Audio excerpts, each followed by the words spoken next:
Part two of the messy middle. I'm Lisa Curtis, and I am a licensed clinical social worker. I often talk in my practice about the change process and what it looks like to make a big change.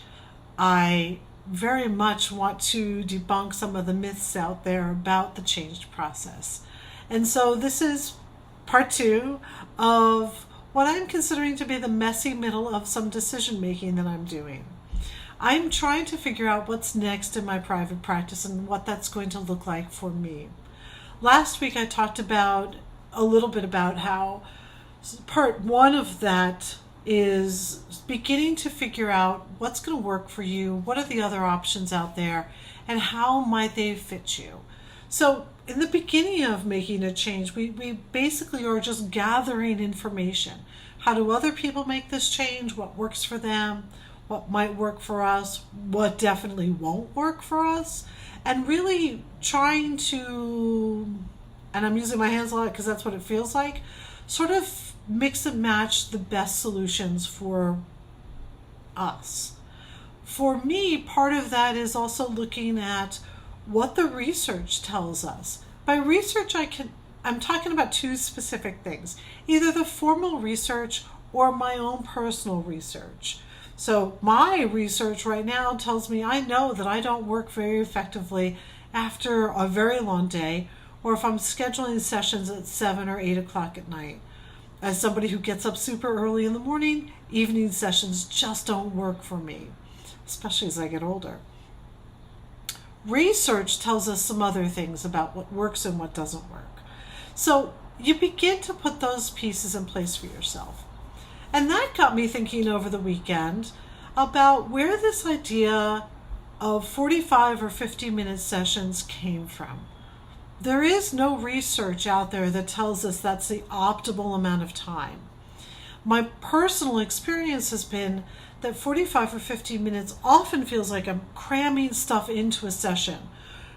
For clients, what that means is that you're walking in, there's a couple of minutes, and sometimes I'm talking about 2 minutes, literally a couple of minutes.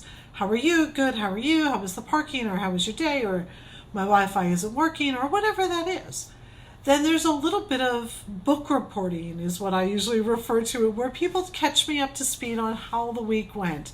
Oh, this week was horrible. I had that conversation with my boss. He's a real jerk, or it went really well, or the baby isn't doing so great, or the baby is doing great and is finally sleeping through the night. But now we're at the 10-minute mark, which doesn't sound like a lot until you realize that in our remaining time, in the 35 or 40 minutes we have remaining, we're going to open up a topic, we're going to start talking about it, and then as a clinician, I need to be careful that we leave enough time at the end to close it down again so that you as a client don't walk out feeling all frazzled and verschimmeled. So that may mean sometimes that we only get about 20 minutes, sometimes 30 minutes to work on something. And then the process of shutting down, scheduling next week, saying goodbye happens.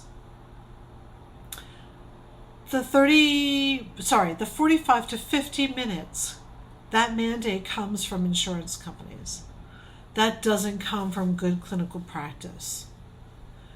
So once again, we have an example of the insurance companies dictating what is in your best interest, or even mine as a clinician.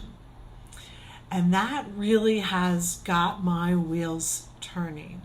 So then with that information, knowing that it's insurance-based, not research-based, knowing that for many of my clients, 45 or 50 minutes just isn't particularly helpful. For some it is, but for many it's not.